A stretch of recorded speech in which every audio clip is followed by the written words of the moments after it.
गीत पर घोषणा किया शिव मुनि हलवाई दीनदार नगर निवासी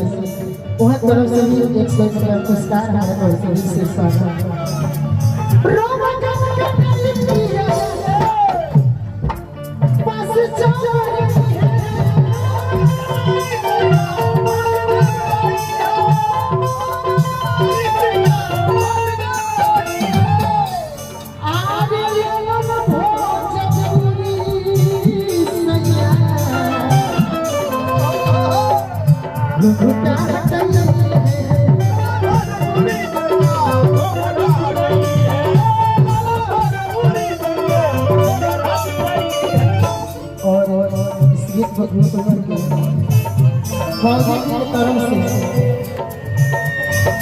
अच्छा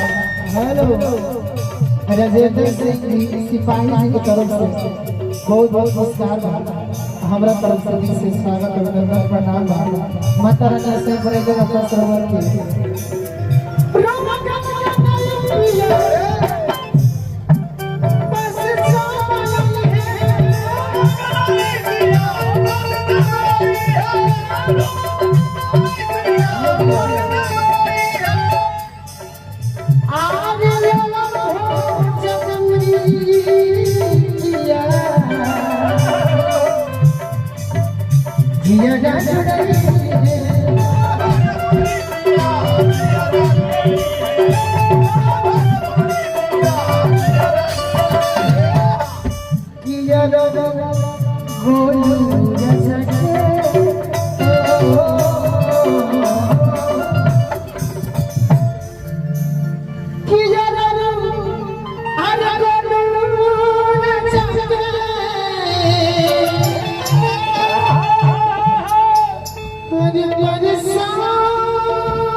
सुन सुन